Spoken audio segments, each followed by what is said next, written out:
assessed. Okay. Well, this is episode 3 of the Social Distancing Podcast. My name is Sid.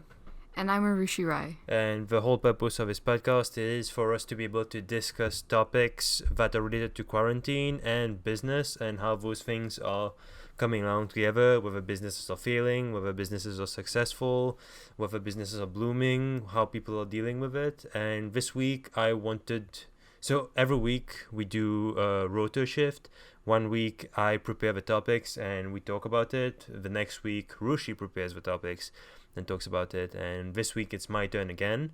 And I wanted to talk about fitness and quarantine. You're the only one that does fitness in this house. I don't think so. We both. Tell me what have you been doing? I hop on all the trends and I'm like, hey, have you seen this cool app? I'll use it a couple of days, then you'll actually use it. I mean, okay. Like the yoga app. I feel like you've used that more than me. Let's talk about Down Dog. Let's talk about. That's a great opening, Down Dog. Yeah. Well, Down Dog is this one app that's part of this series of apps, and it's made by this company. We have no clue what this company is. We should have done more research before this podcast. But one thing is, before this episode, on the other episodes of a podcast, I was just feeling kind of anxious just because I had to memorize so many things and I was afraid of being wrong, when in fact a podcast should be more about opinions and you should be okay to be wrong. So to be wrong about facts, and that's why I kind of prepared less this time. And by like an hour before the podcast, I was trying to rush and get into podcasts and listen to other things about fitness and the companies I want to talk about on this episode. But I just realized that it was just putting too much anxiety on me, so that during the episode I'm like kind of twitching. I'm like, did I remember this correctly? Was this the founder's name? Blah blah blah. Whereas I could just look it up, be chill about it. There's no stress. This is just like relaxed time. This is not like a time where it's like we should be stressing. So let's talk about yoga. Have you ever done yoga before quarantine started, before the whole coronavirus started? Well, I've done sun salutation, and then I've done tree pose, but that's probably the extent of my yoga practice. Interesting. And then we started using the app Down Dog. Well, as a precursor for me, I used to do yoga when I was 11, 12 years old. I don't remember. I should ask my mom how old I was. But she would bring us to this yoga studio in Mauritius. And that's where we would be doing yoga with this instructor. She would be teaching us stuff. It was just horrible, just because I think I had like stomach problems back then. At the end, I don't think, when I was a child, I don't think I had much body pains because I was still short and everything. But now that I've grown up, I've been feeling more body pains around my body, like my legs, my lower back and stuff. And now when I'm doing yoga, it just feels so much more relieving. Like I sleep better, I feel better. I feel so much better after doing yoga now than when I lift weights or when I'm doing any weight exercises like bodybuilding. I feel so much better when I do yoga. It feels like you freed your body, and it's almost meditative because it's not like the exercises are hard, but it's like short but long enough for you to like think while you're in those poses, not think too much, right, and just go with the flow. Yeah, exactly. It's like, and we're using this app. It's called Down Dog. We've been loving the app. For me personally, it's made me want to do it more often just because of how simple and convenient it is. And with instructor just doing it and telling you exactly what the pose is, like now put your left foot up in the air or whatever. And slowly, the more you do it, the more it's like you get used to a voice, you get used to instructions, and it's been great overall. It's been so easy to use and so fun to use. But it's been very relieving, as you said. I've felt like my body has been crumbled just because of a quarantine and working from home. It's like I wake up from like this resting position and I go straight to my chair from 9 a.m. all the way till like 1 p.m. and then at 1 p.m. I have lunch for like 15 minutes, and then back to my chair again, grinding out till like 5-6 p.m. And then after that I'm like, well, tired now, go on the couch, play some Fortnite, watch some Netflix, watch some YouTube, do some dumb stuff. And then at the end of the day, it's like I was not really motivated to work out, but with yoga it just feels so good to take that body, because you know your body's just been crumbled all day, and then you just do it, and it's just like twisting you like this towel, right. like twisting You're you. unwinding yourself. Exactly. It's so good for my mental. I've been finding so many benefits for myself, and I've been trying to become more flexible the more I go. And right, you can never go wrong with flexibility. I mean, that's the body you're working with. What's the point of doing all these weight exercises if you're still like feeling rigid? I mean, you could tear up muscles. I feel like with yoga, there's so many ways you could go wrong. Like sometimes I'm like, dude, this might break my ankle right now. This is not natural for me, at least not now. Because the instructor on the app, she is incredibly flexible. She's like a yogi expert. And we're still on level beginner 2. Like there are several levels on the app. There's beginner 1. I didn't know that. Yeah, there's like beginner 1, beginner 2, and then slowly you start growing to like intermediate, expert, and all that. And one thing I wanted to talk about is the strangeness of what the founders of the app or the people that are managing the business aspect of the app decided to do, which is during quarantine, a lot of people decided to download the app, and what the creators of the app decided to do was make the app free. Every time our quarantine periods are getting extended, we are extending the period to which the app is free, rather than charging us right now during this crucial time when they could take my money. I would be willing to pay for it just because it's really helping me right now. They are choosing instead to give it to me for free, and then expect to have some sort of expect me to become like hooked onto it, or have some sort of loyalty to them. Brand loyalty. Yeah, brand loyalty, just because they gave it to me for free during quarantine. And I don't really know if that's gonna work for them. What do you think? I think right now it's part of their mission to promote sort of like healthy living, even though we're in this time of crisis. And their app, even though it's like the perfect opportunity to, get that money out of people's pockets, I think they're trying to do the right thing, not necessarily like the business thing. But oftentimes when you do the right thing, it translates into more business in the future. Right. Because as people, as customers now, we're very value driven in terms of what are the values of this company, what have they done. The more positive things a company does, or like we register as good, and we're more likely to use their service.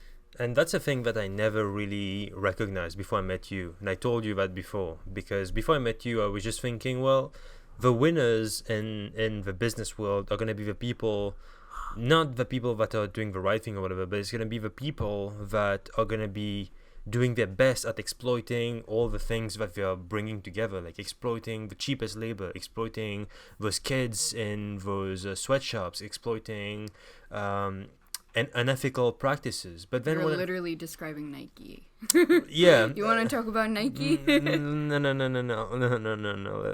Let's not touch Nike. Nike is for another day.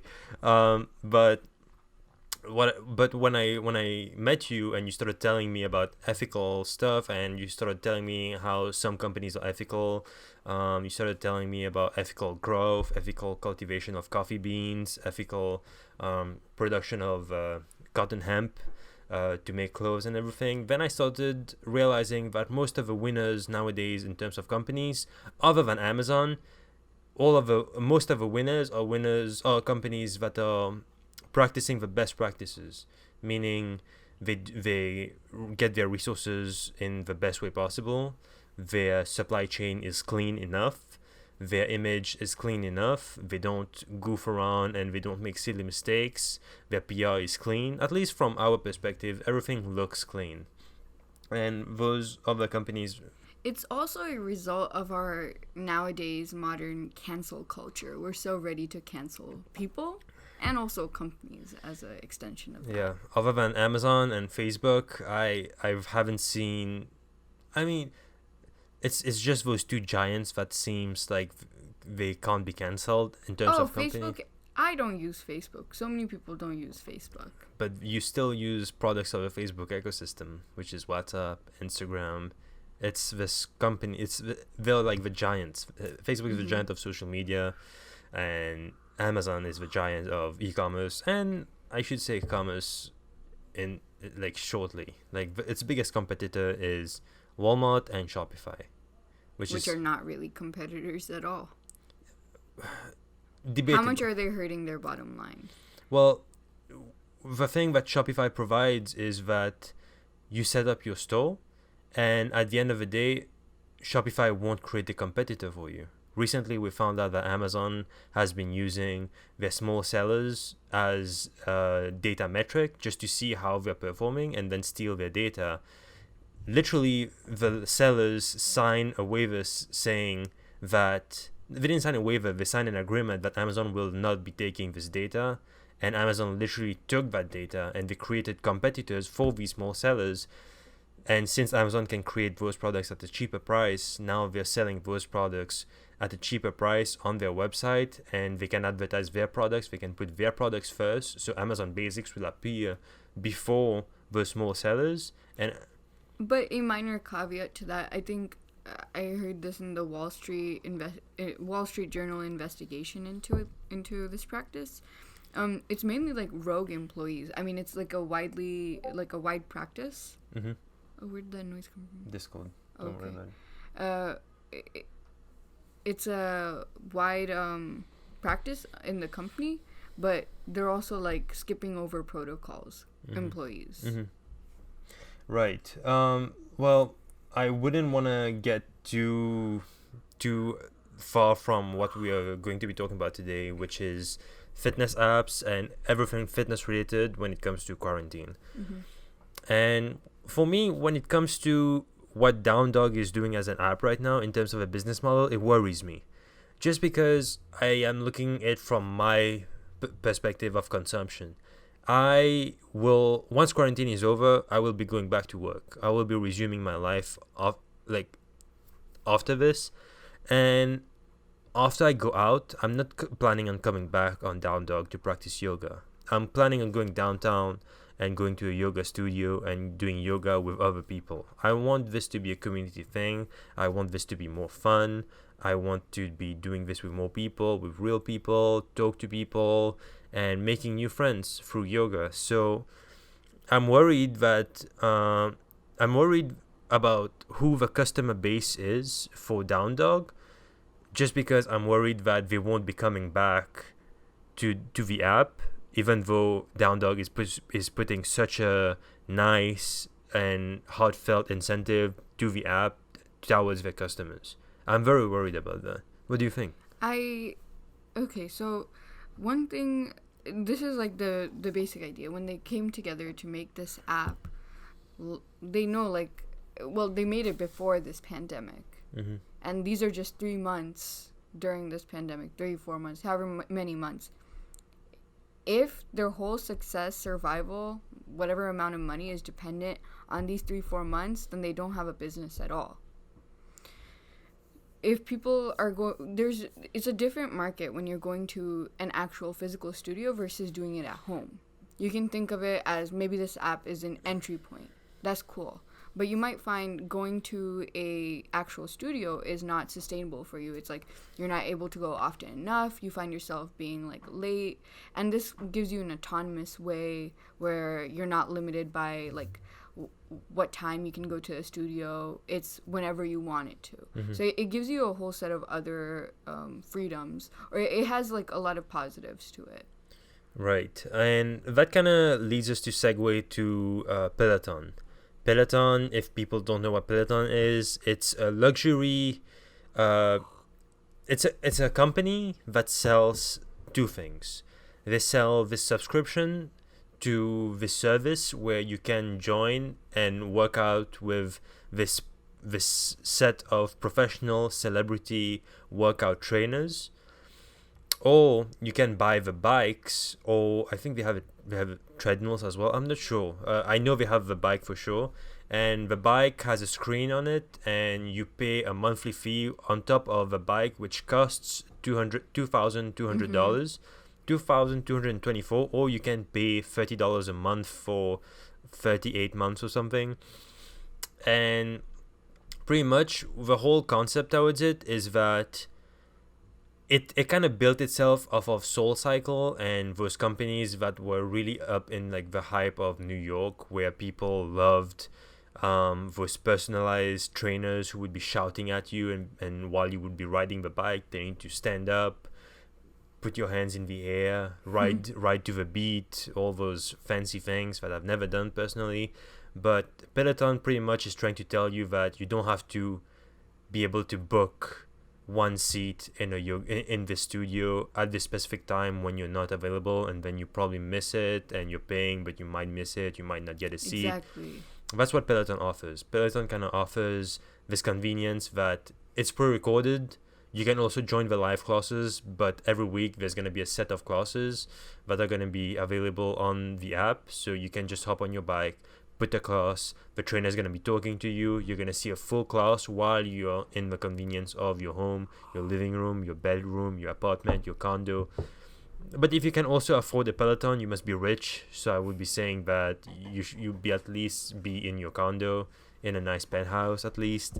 And you don't have to have a penthouse to. You don't have to have a penthouse. Bike. But Peloton's whole business strategy and whole marketing was pretty much targeting those people. All Peloton ads show the bike in those zen wood penthouses in the middle of forests, or in the middle of this Manhattan apartment building, while you're overlooking what's the park in New York? Central Park.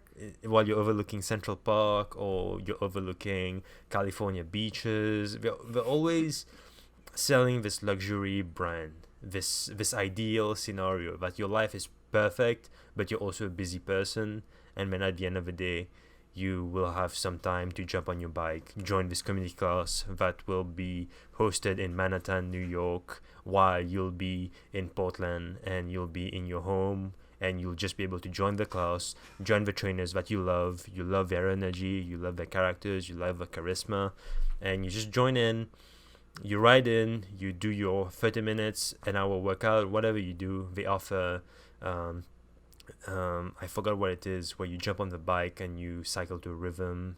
I forgot what it's called. But you can also do yoga. I should check what they offer, but they offer so many classes. And spin, exactly. Thank you.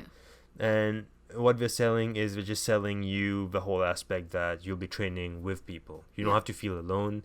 You don't have to feel like it's this janky thing. You have this luxury bicycle in your apartment. Now all you have to do is jump in, join this class. The bicycle is going to track all your biometrics. You don't have to worry about anything. Just worry about working out. I think that's a great idea. Do I think that it kind of... For me, at least, I don't think I'll ever get a Peloton unless I have enough money and I think that it's convenient for how my life is working, because I don't think it's a never thing. It's just right now it doesn't feel like I need one. Mm-hmm. Right now I feel like I need to go out more and meet new people, work out with new people, talk to people, socialize. I don't have kids. I don't have anything other than my work and this podcast. So at the end of the day, I want to be able to go out and talk to people and broaden my network. But what do you think about Peloton? I know that people are seriously considering it. I mean, my dad, who is a tennis freak and always plays like at least like 1 or 2 hours of tennis, mm-hmm. and always is like, you better go outside, forget about the gym, forget about everything. As soon as quarantine hit, he was just like, so I'm thinking of getting a Peloton bike. And I was like, are you crazy? Does your apartment, just for context, your parents live in Cupertino, California? A small apartment. And yeah. Does it have enough space? No. It's just a bike. Yeah. It's just a bike in your apartment. It's just a small bike. Look at, there's 2 bikes here. It's just like one of these in like this, I don't know, like 2 I, feet by well, 2 by 6 feet. I think my apartment in California is almost like double the size of this place, so you could save their space, but also you don't want to cram. Like, it's like a comfortable amount of space. If you put in one more thing, then you're just pushing it over the edge. But I think they wanted to put it outside, in the balcony. Not sure how that would do in the rain. That's not the best idea, having a $2,000 bike outside. Yeah. I can see how that can be inconvenient. But I also, I don't know, like, whether he's going for the social aspect of it, like, as in, like, he's seeing other people ride a bike, how it's any different from having just a regular bike, like one of those, what do you call those do you just call them the bicycle machine? Like indoor bicycle, yeah. Those indoor bicycle machines. I don't see how it's any different for a person who's sort of driven. I think it's a cool idea to entertain, but I don't think people really need such an expensive tool.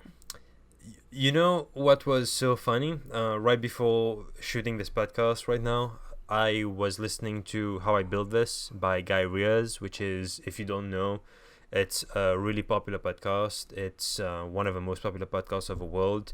And they pretty much talk about, they talk to founders of really successful companies, ask them how they built their podcast, how they built their company, I'm sorry.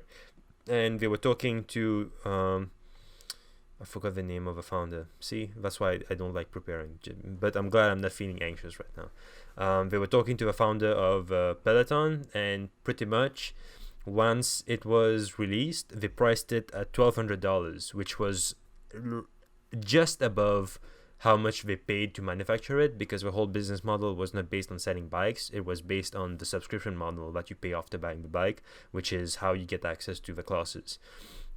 And they priced it at $1,200, and they went to their mentor, and the mentor was like, why are you not selling bikes? And the founder was just like, I don't know, I have no clue, I don't know what to do, maybe this is not working out.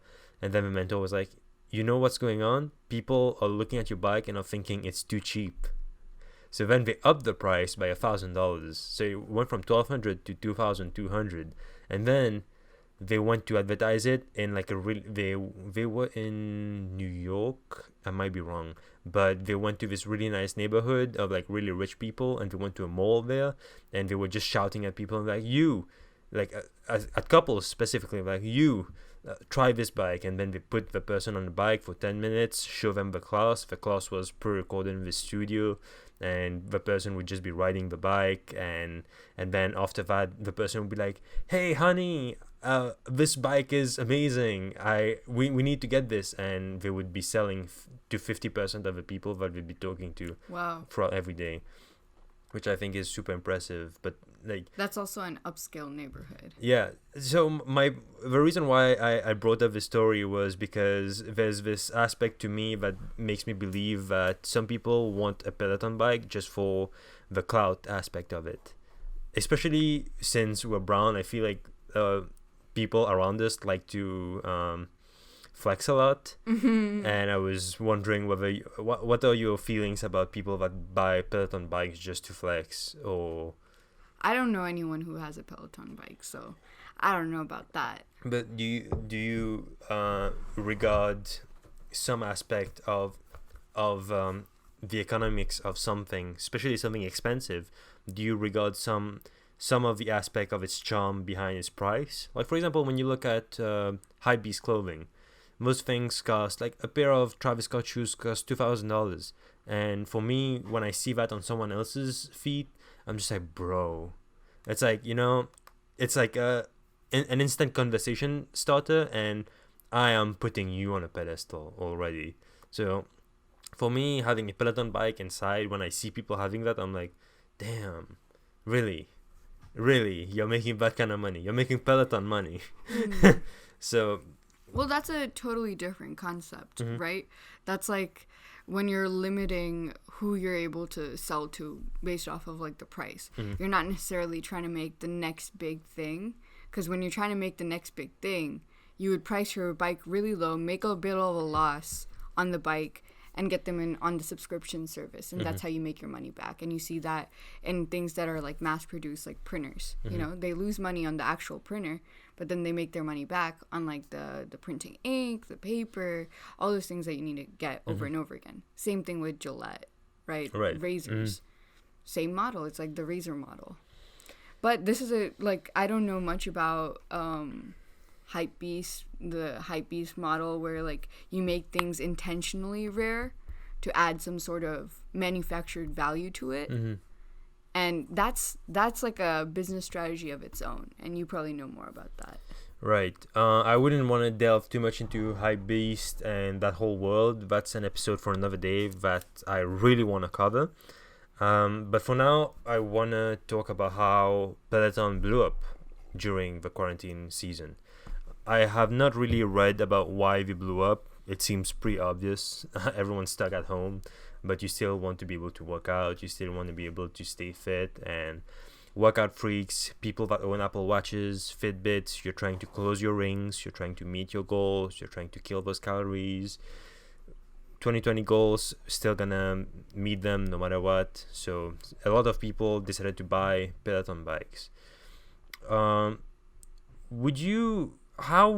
me, when I look at this, it seems like there might be two ways of going about this. There's like one way of you design your company so well that once it's reached to this, you've provided so many conveniences. The key word here is conveniences. You've provided so many conveniences that once there's this pandemic that happened, your product is so convenient that rather than crushing, right now your stock price is increasing.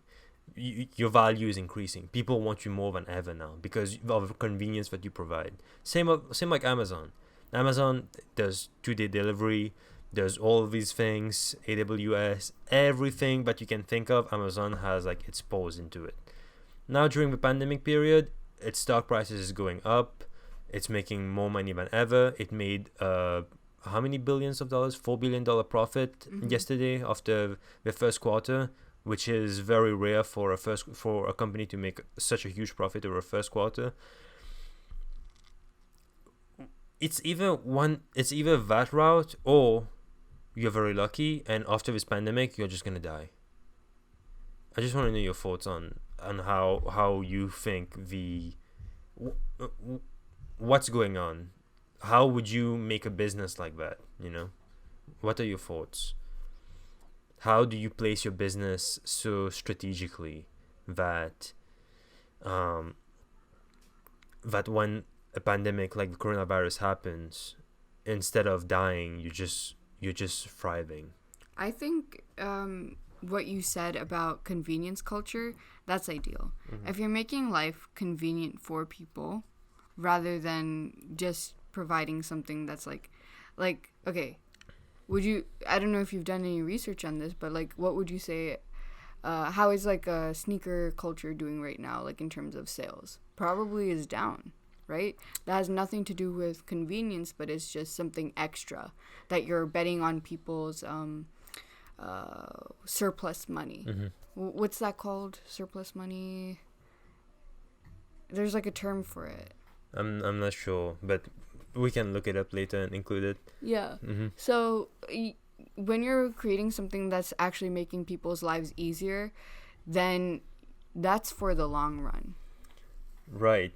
So in that sense, as always, I've always vouched on the fact that whenever you're working on a startup, if you're not providing any sort of convenience to the customer, you're gonna die. Like, say if like you're making a food product, that's like a very tough market. You're likely to make a loss. And also, as soon as people's surplus income goes away, people are not going to be looking at your product. If your product relies on people's surplus income, as soon as a recession hits and as soon as some problem hits, which happens from time to time, I mean, every 10 years there's some sort of recession, some sort of bubble being burst, and people lose their surplus money. They like strap down and they're like, okay, what will make my life easier? What are my bare essentials? Trying to be conservative. Right, right. So I would say look at like how you can make people's work from home more convenient. How you can increase like mobility, like micro mobility. That makes people's lives easier without having to rent like an Uber or walk to a place that takes a really long time to walk. Micro mobility, that's a huge thing right now. That makes people's lives easier. And even though right now during the coronavirus time it's not necessarily doing well just because people are not getting around, but as soon as this is over, it will do better. I think it's a very interesting time. I read this quote by Kevin O'Leary that says that people are worried. People keep asking him about... Kevin O'Leary, by the way, is one of the sharks in Shark Tank. He is a billionaire. He is an entrepreneur, blah, blah, blah. Very famous. Google him if you want to know more about him. And Kevin O'Leary was saying how seeing businesses crash right now is not scary. It was bound to happen anyway. The businesses that are crashing right now are businesses that were poorly led, that were operating in probably ways where they had so many fragilities, or that they were not providing real value to their customers. So now that they're gone, now that they're dying, customers are just like, okay, like it's not the customer's priority. You're not providing convenience to the customer doesn't care about you. And when you mention about Hypebeast as well, I've been listening to the Complex Sneakers podcast a lot recently, and they've been bringing in a bunch of guests, a bunch of designers, Joey Freshgoods, and people like that. And all of these people have been saying that they had a bunch of sneakers lined up coming up during the year 2020. And they had to cancel all of their releases, and just because it wouldn't make sense to release. The companies can release it, but it just wouldn't make sense to release a $2,000 pair of sneakers right now, because who's gonna care? If your customer doesn't have the money to buy it, they'd rather go buy food for the family rather than buy sneakers uselessly. Yep, I absolutely agree with that. Either you prepare your company to be a company that will operate during these surplus moments and live for that, and like mitigate your risk when like these recessions hit, and expect that. Right. But don't throw $1 billion valuations on these companies. Not that I'm saying anybody is, but be aware about those things. Yeah, right. Going back to Peloton. Let's not bring up Tesla. Just for a timestamp in history, in case I go back to this podcast one day and I re-listen to these episodes, Elon Musk right now is about to have his, I don't know, 8th child or something. No, 6. Oh, okay. 6 on Monday, apparently. On Monday, and apparently he has been saying that the coronavirus pandemic is just over-exaggerated. He wants his factories open. He's been spreading all this misinformation and has been kind of manipulating facts since yesterday on Twitter, just to get people to think that the coronavirus is not that big of a deal and they can go back outside and go back to work, bring the economy back to whatever it is. Anyway, it's just funny, and apparently Tesla prices are going down after he tweeted that Tesla stock prices is overvalued. At least he said one thing right. Anyway, he was supposed to be the chosen one, but he's been proving more and more often every day that he's just like, his ego has been inflated too much, and now he's like, I feel like he's on Kanye West's level of thinking he's a god, and that nothing can hurt him. Not wishing anything bad on the guy, but everyone I guess I've never reached to that level of success in my life for me to be judging him, but just get off the cloud where you think you're staying, because clouds don't stay in the sky forever.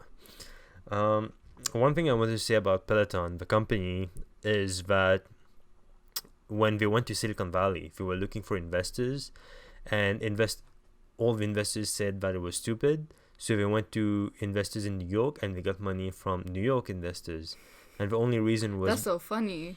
the only reason was because people in Silicon Valley, California, they like to bike outdoors. Yeah, exactly. And all these things. They don't understand that SoulCycle and all those things are really popular in the East Coast. So when we went to the East Coast, Wait, how is SoulCycle doing? I heard that they like shut down and stuff.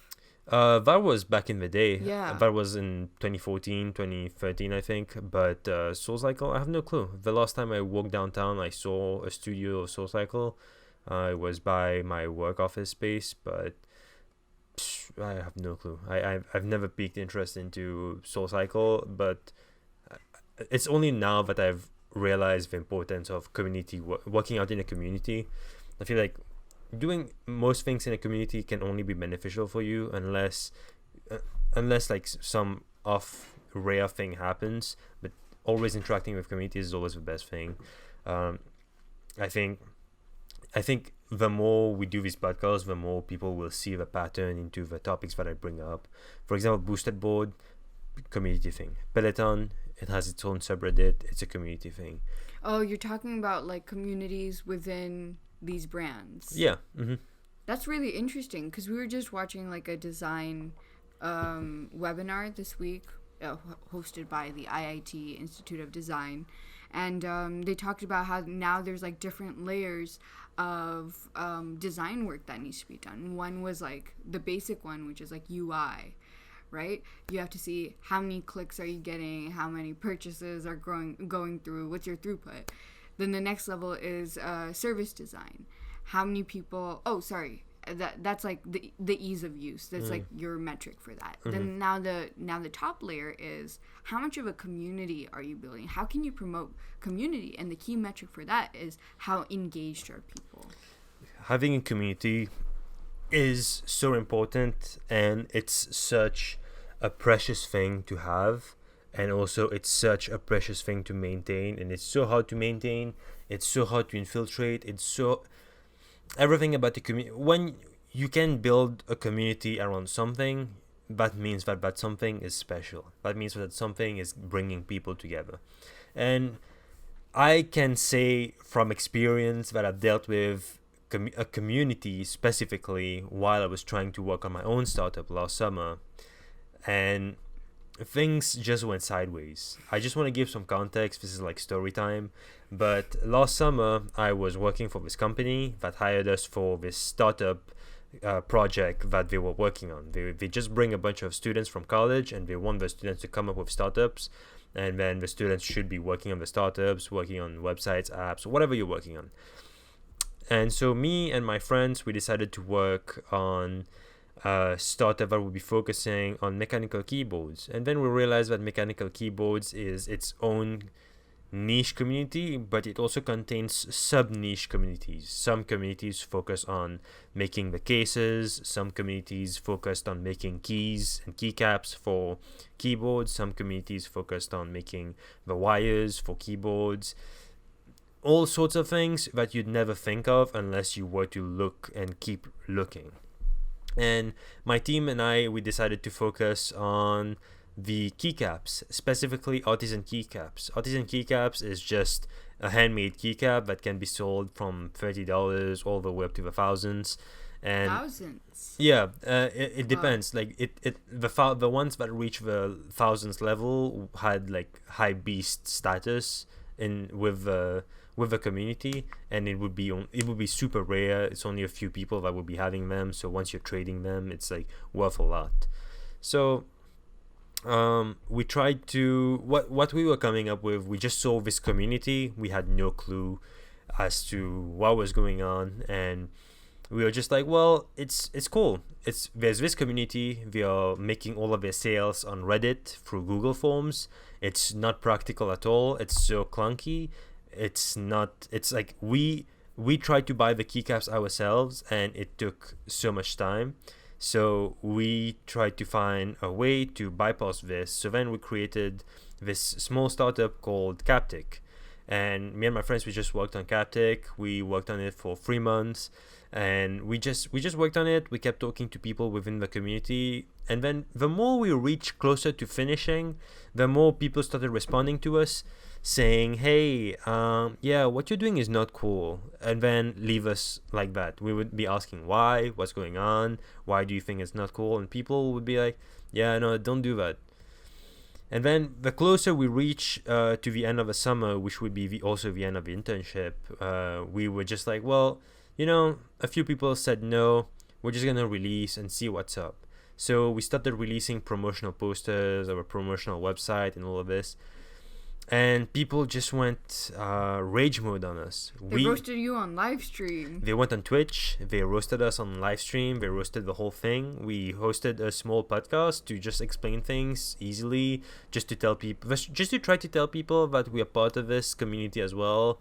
But one thing you have to realize, once you're working with a community that's already existent, especially, you have to understand that those people are going to be obsessed with what they're interested in. Mm-hmm. The people that were working with those keycaps, they were obsessed with keycaps.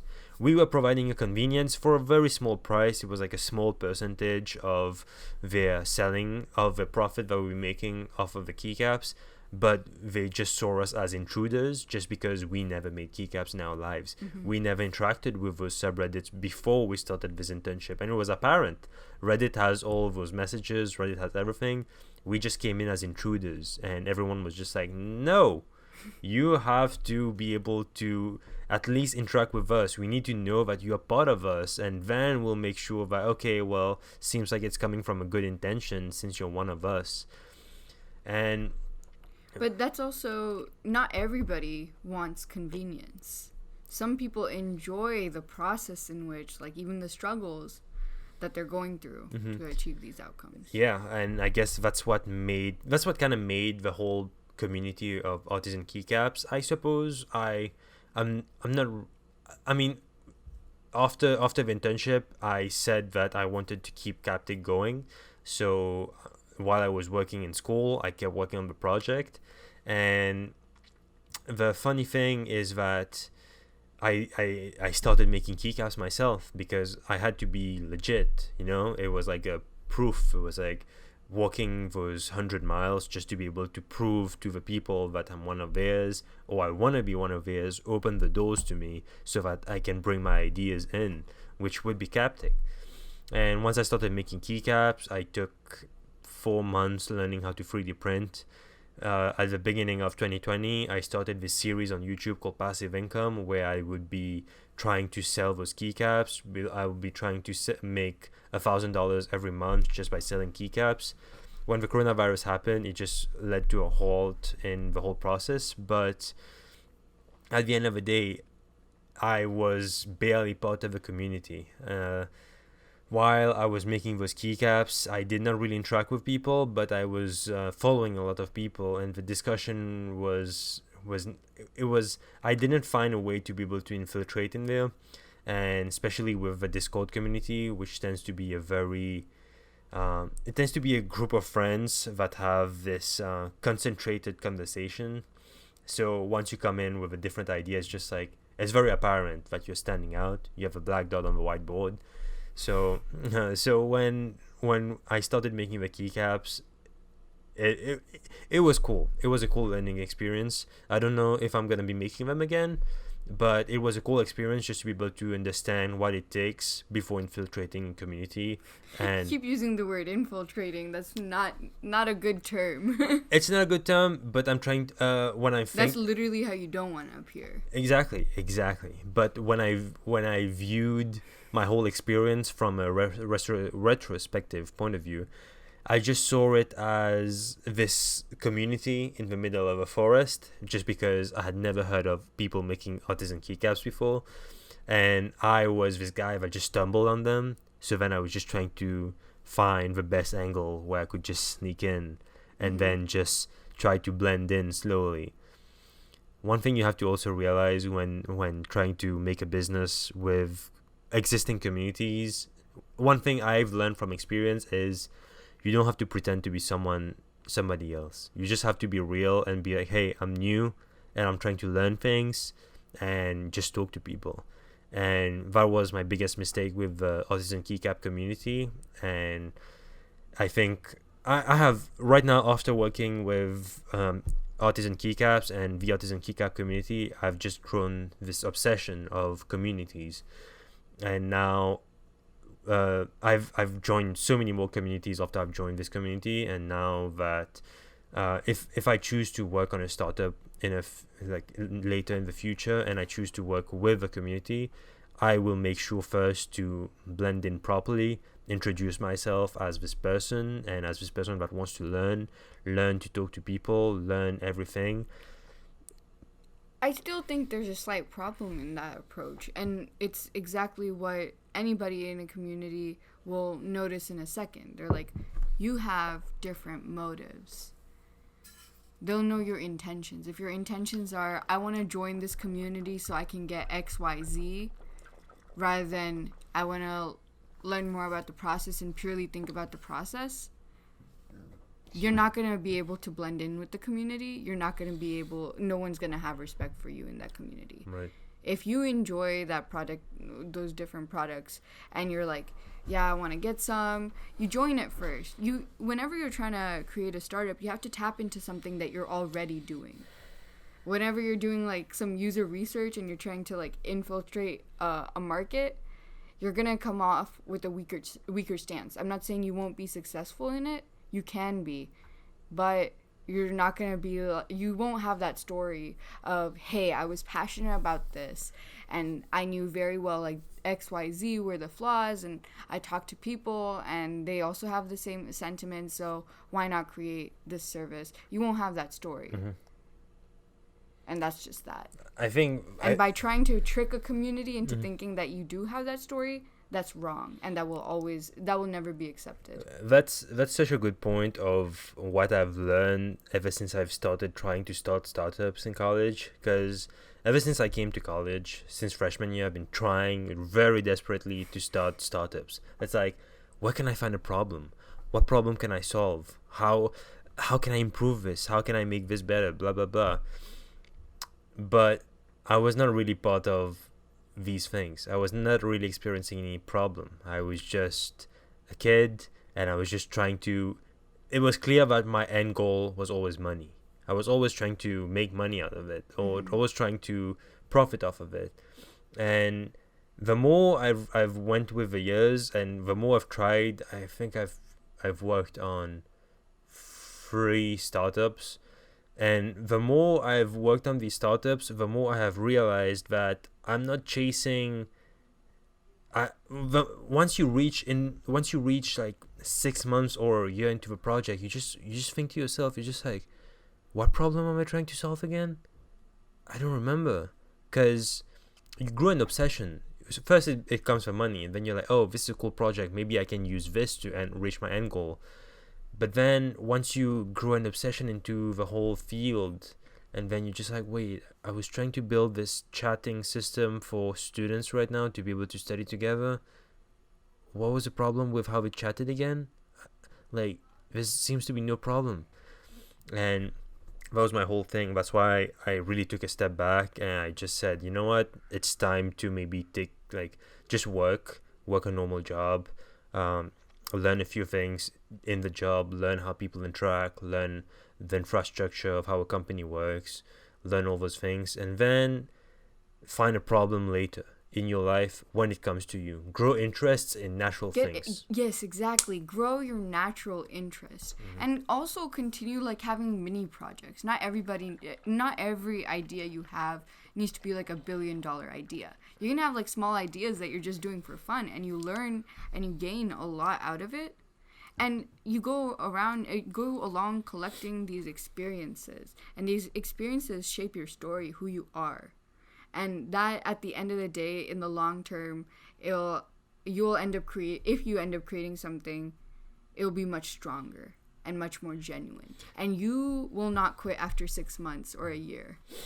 Exactly. Just because naturally, when you grow these obsessions, the root that is tangled around these obsessions are so much stronger than the root that is artificially grown and wrapped around the fake let's say you're trying to infiltrate this community. Excuse me. You're trying to infiltrate this community.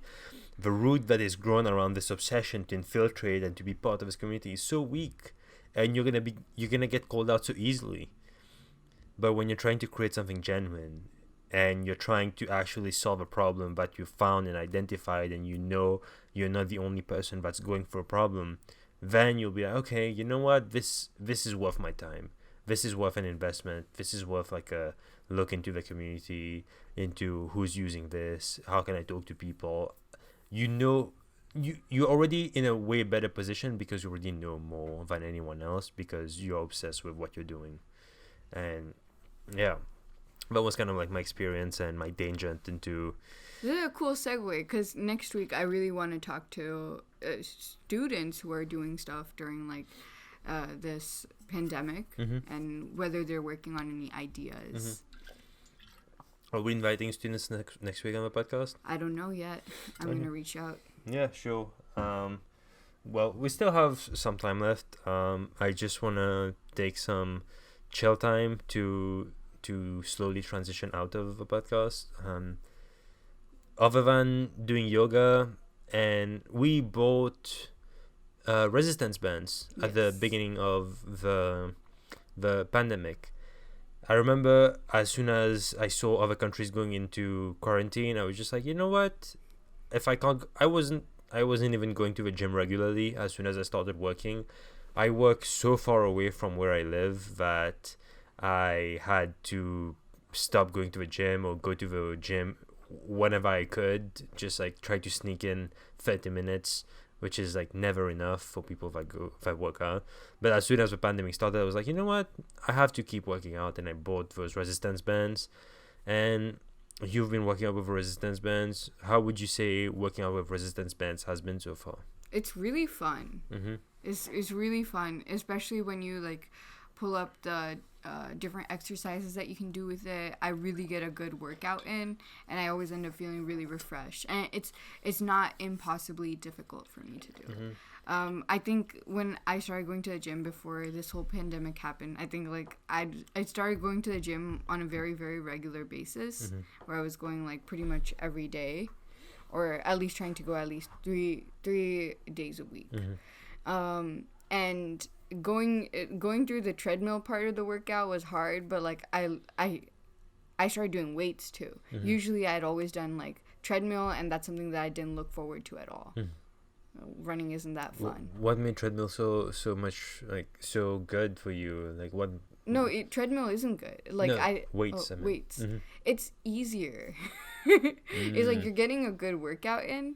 You're using the different parts of your body that you didn't necessarily use before, and these are actually, like for me, the parts of my body, like my back, my shoulders, that felt really weak, and I was always embarrassed to do like push-ups or even rock climbing, because I was just like, dude, I have no upper body strength. Right. Even though I've been an athlete my whole life.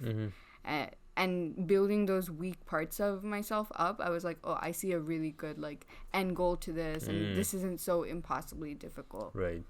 I think that's what a lot of trainers on YouTube that have always motivated about. It's like you should always be taking a picture every week of yourself and your body, just to be able to see where you've started, just so that you don't lose track of motivation. Because every day you see your body in the mirror probably, so you never really see the difference. But when you're seeing the pictures, you're like, oh, that's where I started, that's where I am right now. I should probably maybe increase my workout because this is going somewhere. And that's always cool, especially with lifting weights. That's always been this cool aspect for it, to just see like your muscles grow, see you be able to do things more easily, be able to lift things you couldn't lift before. That's always like the fun aspect of it. Would you compare resistance band workouts with how would you compare that with weighted workouts? It's been practically the same, but I get more of a stretch in. Right. Yeah. I was listening to Tom Brady's book, the book that you hate. No, I don't hate it. I just think pliability is really funny. Right. Tom Brady has this book. It's called the TB12 workout, or TB12 something. And what it encourages is to be using resistance bands in most of your workouts, because he invented this term called pliability, which pretty much, instead of growing your muscles by making growing volume, he's trying to lengthen your muscles and making them longer so that you can use them for longer throughout your lifetime. So if, let's say, Can your muscles become longer though? yeah, we should I should look into them more. We should do it together. But pretty much what his theory is that he's one of the oldest athletes in the NFL, but he's also one of the best, just because all the other athletes are big and they always like emphasize on making like huge, like those huge lifts of like 100, like benching 350 pounds, 400 pounds or whatever. But he always focused more on like making exercises for the the necessary muscles that he would need. As a quarterback, he would need his shoulders, he would need his triceps, his biceps, he would need his back, but he wouldn't need to be deadlifting so much weight. He wouldn't need to be benching so much. He didn't need that big of a chest. So that's what differentiated him from most of the athletes, was training smarter, not training hard. Mm-hmm. So I think that's why he was always encouraging to use those elastic bands. So when I started using them, I'm just trying to see the difference, just because me personally, I haven't really noticed the difference, but I've also not been really consistent with it. I've been more consistent with yoga than anything right now, but we should see in the future where it goes, because I think I'll try to implement these more into my normal workout routine. Mm-hmm. Also, I wanted to really applaud you for being vulnerable and talking about your experiences last summer with your startup. Mm-hmm. I think that's really like brave of you to talk about that, how things went sour with that community, because I think a lot of like business students, they come in and then like things backfire and they might not necessarily have the same like tools to analyze why that happened. So you coming forward with your story about like how infiltrating a community is not the way to go might give others some insight when things go wrong. I think, I mean, I never saw it as this sort of vulnerability that I'm trying to open up on air right now, just because for me, I've always really emphasized on learning by failing. That's why I hated school so much, because I wanted to fail quizzes just to be able to know where I'm not doing well. So with me failing at that startup, it felt really good to understand where my weakness was, which was that I was trying to do something that was not natural. And I think, yes, it's really great that I'm able to talk about it right now, and if anyone is listening who can find value from it, it's really great, and learn from my failures. I want to learn from my failures, and I'm just giving myself time to be able to assimilate it more in a more processed and deep way. But if anyone can find value from what I said right now, hey, like, good for you, you know. It's almost an hour, so unless you have anything else to add, we should wrap this up. All right. Oh, actually, I do have one point to make. What's up? It's interesting that we started talking about communities. Down Dog, where they're really lacking is a lack of community. But it's true. There is no rating system. There is no comment system. The app is very simple. And people love the app. I see like on the Google Play Store comments that like everybody's loving it. Not a bad word. They're like, no one's even talking about the pandemic. They're like, this is like a great replacement for my studio since it closed, all that. The funny thing with Down Dog is that it's simple. It's a simple app. No ads, no nothing. You choose whatever you want with your yoga session. Could be a 13-minute yoga session, could be an hour, could be 30, whatever you want.